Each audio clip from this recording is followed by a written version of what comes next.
किसान साथियों नमस्कार। आप सबके बहुत सारे प्रश्न रहते हैं कि जर्सी गाय से शुरुआत करूं डेयरी फार्म या एचएफ गाय से करूं या भैंसों से करूं। जो आप सर को देख पा रहे हो ना, लगभग 83 एनिमल से एचएफ और जर्सी गायों से करोड़ों रुपए का टर्नओवर करते हैं। और हम सर से डिस्कशन करना चाहते हैं कि जो डेयरी फार्म होता है, जो एचएफ का और जर्सी का क्यों लॉस में जाता है और भैंसों का लोग क्यों कामयाब कहते हैं, और असल में कामयाब कौन सा फार्म होता है, वो पूरी रियलिटी आज समझेंगे। तो किसान साथी वीडियो पूरा देखिएगा ताकि आपको पूरी जानकारी मिल सके। सर आपका स्वागत है हमारे यूट्यूब चैनल फार्मिंग एजुकेशन में। सर नमस्कार। नमस्कार सर, जो हमारे दर्शक देख रहे हैं उनको माइंड में बहुत सारे प्रश्न घुसे हुए हैं कि मैं भैंसों से फार्म शुरुआत करूं या गायों से शुरुआत करूं। केवल हम आज एक ही टॉपिक पर डिस्कशन करेंगे, फार्म गायों का करें या भैंसों का करें, अगर गायों का करें कि एचएफ से करें, जर्सी से करें या साहिवाल से करें, किससे करें, वो आप सब कुछ बताइए। इसमें है कि आप सबसे पहला तो ये रहता है कि आपकी चॉइस क्या है। अगर जिस चीज में जो चीज अपने को अच्छी है, जो जिस चीज से आपको प्यार है, वो सबसे ज्यादा आपको उस चीज पे फोकस करना चाहिए। और फार्म अगर किसी भी चीज का करो, एचएफ का करो, जर्सी का करो, एमबी मुर्रा का करो, नीली रावी का, यानी बफेलोज में बहुत सारी ब्रीड है, उनका भी फार्म अच्छा चल रहा है। जैसे हरियाणा, हमारे जो पड़ोसी राज्य हरियाणा है, यहाँ पे अच्छा काम हो रहा है भैंसों पे। तो जो चीज आपको अच्छी लगती है, जो जिस चीज से आपको प्यार है, आप उसी चीज पे काम करो। नहीं, प्यार से जैसे दूध का रेट ही नहीं मिल रहा हो, एनिमल बीमार हो रहे हो, तो फिर प्यार का क्या करें? वो चीजें सर रहेगी सर मैनेजमेंट पे। ये चीजें मैनेजमेंट के अंदर बहुत सारे ऐसे फार्म भी है जहाँ पे एचएफ के अच्छे अच्छे फार्म है जिनमें डिजीज नहीं है। बहुत सारे ऐसे फार्म है जिनमें एमबी जैसे भैंसों का और ये जर्सी का फार्म भी कर रहे हैं, उनमें इतनी बीमारियां भरी पड़ी है। एनिमल, हर एनिमल के लेमनेस है, किसी भी एनिमल का बीसीएस ठीक नहीं है, 2-2, 3-3 साल से एनिमल प्रेग्नेंट ही नहीं हो रहे हैं। तो वो तो पूरा का पूरा पार्ट मैनेजमेंट का है। अच्छा। बट अगर इस एरिया के अंदर गंगानगर हनुमानगढ़ बेल्ट के अंदर अगर कोई फार्म करना चाहता है, तो मेरे ख्याल से उसको एचएफ से स्टार्ट करके और धीरे धीरे जर्सी पे आना चाहिए। क्योंकि जब फार्म स्टार्ट करते हैं, एचएफ एक ऐसा एनिमल है जो अच्छा प्रोडक्शन देता है। और अच्छा एचएफ के अंदर, फील्ड के अंदर अच्छे 1-1.5 लाख रुपए में अच्छे एनिमल मिल भी जाते हैं। ठीक है। और जर्सी के अंदर अगर चाहे तो जर्सी के अंदर कोई ज्यादा काम नहीं हुआ है अपने एरिया में, तो उस चीज में अपने बहुत ज्यादा क्रॉस एनिमल मिलते हैं जर्सी में और अच्छे भी नहीं होते हैं। ज्यादा दूध अगर दे रहे हैं तो 12, 15, 18 किलो दूध दे रहे हैं, लेकिन वो जैसे 2-3 महीना हुआ गैप हुआ तो वो 2-4 किलो कम कर गए। ऐसे करके वो 4 महीने की प्रेग्नेंट होती है, तब तक वो 5 किलो पे आ जाती है। तो वो क्रॉस एनिमल है। क्योंकि जर्सी के अंदर उसमें इंडिजिनस का क्रॉस किया हुआ है।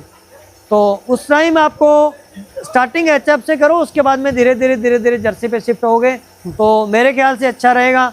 क्योंकि जर्सी अपने क्लाइमेट में शूट भी करती है, हीट स्ट्रेस भी कम आता है, डिजीज भी कम आती है, और ज़्यादा कोई इसमें मेजर इशू नहीं है अगर अपना मैनेजमेंट ठीक ठाक है, अच्छा मैनेजमेंट है तो। ओके। तो अगर हम बात करें सर जर्सी गाय का, तो पहले हम बाद में बात करेंगे, पहले एचएफ की बात करते हैं। तो एचएफ गाय को हम पूरे भारत देश में कहाँ पाल सकते हैं? इसकी एचएफ गाय की क्या रिक्वायरमेंट होती है? सर जैसे मैं आपको पहले बताया कि गंगानगर के अंदर, नहीं मैं सर पूरे भारत देश की बात करना चाहूंगा। गंगानगर और हनुमानगढ़ के अंदर जो एनिमल पैदा हो गया, उसको आप ऑल इंडिया में कहीं भी पाल सकते हो। अच्छा। क्योंकि यहाँ पे टेम्परेचर का इतना वेरिएशन रहता है, बहुत ज्यादा डिफरेंस रहता है, मिनिमम और मैक्सिमम का बहुत ज्यादा। ओके। और इंडिया के अंदर सबसे ज्यादा टेम्परेचर का जो वेरिएशन रहता है, वो जो डिफरेंस रहता है, वो गंगानगर डिस्ट्रिक्ट की है। अच्छा, तो कहने का मतलब ये है कहीं भी पाल सकते हो, बट उसका मैनेजमेंट आना चाहिए। हाँ, मैनेजमेंट उसको अच्छा चाहिए।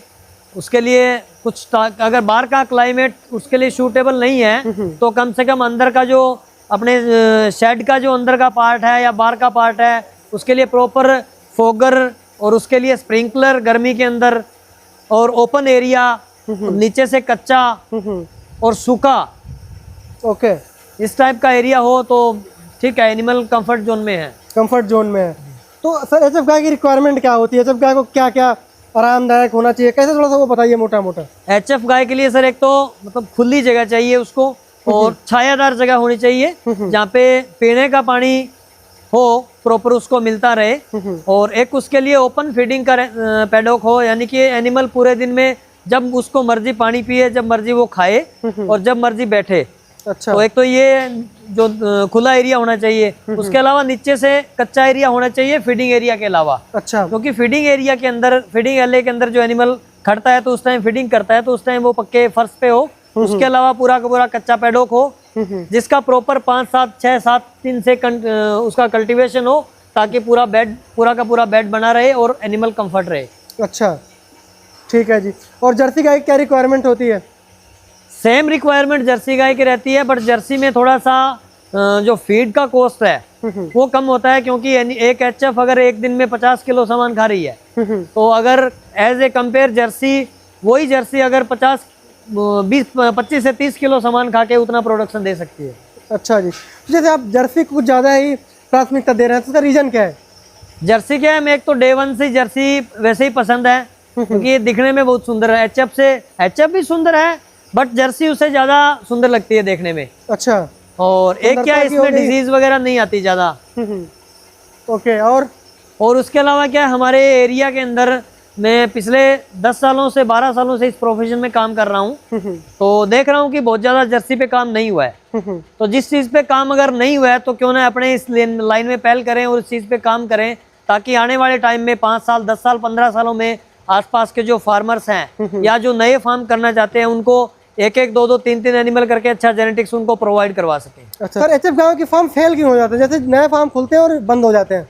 उसके काफ़ी रीज़न रहते हैं सर। एक तो क्या है कि एनिमल सेलेक्ट जो करते हैं लोग, उस पर ज़्यादा पैसा नहीं खर्च करते हैं, क्योंकि वो टोटल इंफ्रास्ट्रक्चर पे, ऑफिस पे, इन चीज़ों पे वो ज़्यादा खर्चा लगाते हैं। तो उस वजह से क्या है, जो एनिमल अपने को प्रोडक्शन देगा उस पर खर्चा नहीं लगाते हैं। उस क्यों एनिमल के पे डिपेंड करेगा कि फार्म आपको फेल करेगा या आपको सक्सेस करेगा। अच्छा, अगर अच्छा एनिमल परचेज किया और उसका अच्छा मैनेजमेंट है, अच्छा फीडिंग है उसका, और उसको ढंग से रख रहे हैं, प्रॉपर उनको देख रहे हैं, पूरे दिन में एनिमल को मॉनिटर कर रहे हैं, एनिमल के बीच में रह रहे हैं, तो पॉसिबल नहीं है कि फार्म फेल हो जाए।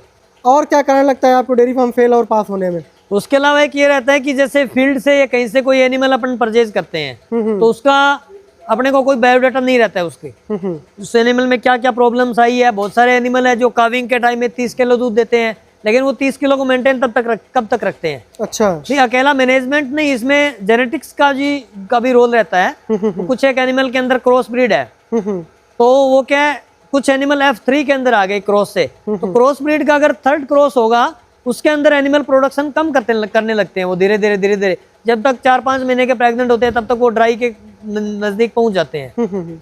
दूसरा रहता है कि अपने पास उसका डेटा नहीं है कि वो कौन से सीमन की है। अगर सेम जो सीमन की है, वो सीमन अगर उस एनिमल को लगा देते हैं, तो इनब्रीडिंग का इशू रहता है, जिससे भी प्रोडक्शन कम होता है। अच्छा, तीसरा होता है कि उसके अंदर ऐसी डिजीज आ रही है, किसी एनिमल का जो जैसे मेस्टाइटिस हो जाता है, बहुत बार एनिमल में मेस्टाइटिस होता है, किसी एनिमल में सोमेटिक सेल काउंट बढ़ रहा है, किसी एनिमल की काविंग इजी नहीं है, किसी एनिमल की रिपीट का इशू है। रिपीट का कुछ एक तो मैनेजमेंट का पार्ट है, बट कुछ एक रीजन जेनेटिक्स के भी होते हैं, जो उसमें एनिमल के जीन के अंदर भी डिपेंड है कि वो एनिमल पीछे से रिपीट होता आ रहा है, या उसकी मदर थी उसमें वो इशू थे, उसके फादर की जो आगे डॉटर पैदा हो रही है उसमें वो इशू है। बहुत सारे बुल है जिनमें ये प्रॉब्लम्स है। ओके, तो उसमें प्रॉब्लम है। हाँ, वही अगर आप अच्छा जो जिस बंदे ने ब्रीडिंग पे काम किया है, जो एज ए ब्रीडर काम कर रहा है, तो आप उससे एनिमल परचेज करो। एनिमल कॉस्टली होगा, बट आपको पैसा लगाने का जो मतलब मजा आ जाएगा कि यार वाकई में पैसा आपका सही जगह पे लग गया, बहुत सही जगह पे आपने पैसा लगाया, ताकि आप उससे एक तो आप ब्रीडिंग भी कर सकते हो, और एक आपको वो एनिमल भी आपको लॉस में नहीं देगा कभी। बिल्कुल बिल्कुल ठीक बात है। तो कहने का मतलब ये है कि जो अगर आप एनिमल परचेज करते हो, उसका जेनेटिक्स और ब्रीडर से ही खरीदोगे, तभी उसका सारा प्रॉपर रिकॉर्ड मिलेगा। हाँ, प्रॉपर रिकॉर्ड मिलेगा। और क्या है कि उस बंदे को, जो फार्मर नया फार्म स्टार्ट करेगा, उसको ब्रीडिंग में अगर जाना है, तो उसके लिए ज्यादा उसको स्ट्रगल नहीं करना पड़ेगा, क्योंकि उसको ऑलरेडी 5th-6th जनरेशन तक का एनिमल उसको मिल चुका है। अगर वो मेहनत करता है, उस पे अच्छे सीमन लगाता है, उसका पूरा बायोडाटा उसके पास है, तो फार्म अच्छा सक्सेस होगा। अच्छा, और सर भैंसों करना आपका करने का कारण, और भैंस का करना चाहिए ना करना, ये भी बताइए। सर, भैंसों का हमारे एरिया में ज्यादा फार्म नहीं है, बट मेरे ख्याल से इस एरिया के लिए एचएफ और जर्सी का जो फार्म अगर लोग कर रहे हैं, तो वो अच्छा है, क्योंकि भैंसों में क्या है, बहुत सारी प्रॉब्लम आती है कि अगर भैंस ज्यादा ना हो, इस एरिया के अंदर भैंस ज्यादा ना है, तो भैंसों में एनिस्ट्रस की प्रॉब्लम सबसे ज्यादा आती है, क्योंकि भैंसों के अंदर सीजनल हीट का इशू रहता है। और सीजनल हीट भी उसी टाइम होता है जैसे फिरोमोन आगे से आगे जाता है, तो वो एनिमल जो मेल बफेलो है, वो आगे से आगे घरों में वो फिरोमोन को लेकर वो घरों में जाता है, तो हीट रिड्यूस होती है। अच्छा, जैसे पुराने टाइम में एक गांव के अंदर, जैसे हमारे गांव में हर घर में 10-12 भैंसें रहती थी, तो गांव का जोड़ रहता था खुला, तो उसमें 2-3 मेल का जो बुल है, जो बफेलो बुल है, वो रहते थे, तो वो हर भैंस के पास जाते थे, और वो भैंसें जो उसी के अंदर जो अगर कोई एनिमल डिस्चार्ज कर रहा है, तो उसी का फेरोमोन सभी एनिमल के पास जाता था। तो वो उस चीज को लेके कहीं ना कहीं एनिमल का भी एक माइंडसेट होता है, तो उसी वजह से एनिमल हीट में भी आता था। अभी फील्ड के अंदर देख रहे हैं भैंसों के अंदर सबसे बड़ा इशू है, ये मेजर इशू वही है कि एनिमल 2-2, 3-3 साल तक प्रेग्नेंट नहीं होते हैं। मेन प्रेग्नेंट के कारण ही डेयरी फार्म फेल हो जाते हैं। हाँ जी, हाँ। अगर कामयाब की अगर बताएं तो आपको क्या लगता है कामयाबी का क्या मंत्र है? कि कामयाबी का एक तो यही मंत्र है कि अगर आप डेयरी फार्म कर रहे हो तो पहला पार्ट तो है आपका अच्छा जेनेटिक्स, दूसरा पार्ट है कि आपका फीड और फीड पैटर्न अच्छा होना चाहिए, आपका पूरा मैनेजमेंट अच्छा हो और आप खुद इन्वॉल्व रहे हो। तीसरा पार्ट ये है कि थोड़ा बायो सिक्योरिटी पे ध्यान दें, डिजीज पे फोकस रखें और एनिमल को जो चीजें बीमारी आने के बाद में अगर खिलाते हैं, अगर उन्हीं चीजों को बीमारी आने से पहले दें, जैसे अच्छा न्यूट्रिशन मिल रहा है ताकि एनिमल का जो डिजीज से लड़ने की जो शक्ति होती है एनिमल के अंदर वो ज्यादा आए, इम्यून सिस्टम उसका अच्छा हो, इम्यूनिटी ज्यादा होगी एनिमल में तो डिजीज नहीं आएगी। बिल्कुल। उसके अलावा खुद ज्यादा से ज्यादा एनिमल के टच में रहे, क्योंकि लेबर के भरोसे अगर अपन चाहते हैं कि फार्म करें तो पॉसिबल नहीं है, क्योंकि लेबर तो जितना काम बताते हैं वो काम कर सकते हैं, वो काम अपना काम अच्छे से कर देंगे, बट किस एनिमल के क्या प्रॉब्लम है उनको तो नहीं पता ना। उनको तो वो फीड डाल रहे हैं, प्रॉपर सफाई रख रहे हैं, उससे ज्यादा अगर अपने को एनिमल के बारे में पूरा नॉलेज है और एनिमल के टच में रह रहे हैं तो अपन ये मान सकते हैं कि अच्छे सक्सेस डेयरी फार्मर बन सकते हैं। सक्सेस डेयरी फार्मर बन उसके अलावा एक पार्ट है कि आप कौन से सीमन से एआई करवा रहे हो। आज से 10 साल पहले का सीमन जो है, 12 साल 15 साल पहले का सीमन चल रहा है, सस्ते के चक्कर में बोले यार 150 रुपए का स्टार आता है उससे कर लें, तो वो आपको बैक लेके जाएगा, वो आपको आगे नहीं लेके जाएगा। अच्छा। क्योंकि अभी जैसे पिछले साल सीमेन आते थे 2200, 2500, 2600 टीपीआई के, 2800 टीपीआई तक के सीमेन आते थे, अभी इस साल 3000 से ऊपर टीपीआई के सीमेन आ गए हैं, तो ये टीपीआई बढ़ती रहेगी। तो उस टाइप के अपने जो सीमेन सेलेक्ट बुल जो है वो सेलेक्ट करते रहेंगे, उन्हीं से एनिमल प्रेग्नेंट करेंगे तो वो अपना फार्म पूरा का पूरा ग्रोथ करेगा और प्रॉफिट में भी आएगा। अच्छा जी। तो सर लास्ट में ये बताइए सर, लगभग डेयरी फार्म को कामयाब होने के लिए कितने साल लगता है? अगर लगता है तो क्यों लगता है इतना साल? अगर एक डेयरी फार्म जो मैंने आपको ये बातें बताई है, जो मैनेजमेंट का है, ब्रीड का है, इनका जो सीमेन का है, जो न्यूट्रिशन का, इन सब पार्ट पे अगर काम कर रहे हैं तो एक डेयरी फार्मर को मेरे ख्याल से कम 5 साल वेट करना चाहिए। क्योंकि एक डेयरी फार्मर क्या करता है कि जब एनिमल का दूध सेल कर दिया तो वो दूध के पैसे अपने जेब में डालने के बजाय अगर फार्म के अंदर इन्वेस्ट करे वापिस तो मेरे ख्याल से बहुत जल्दी फार्म और अच्छा फार्म सक्सेस होगा। अच्छा, कहने का मतलब ये है कि पहले तो जेब में डालने की सोचे। हाँ, कम से कम उसके पास 3-4 साल का सब्र हो कि मैं ये कर सकता हूँ।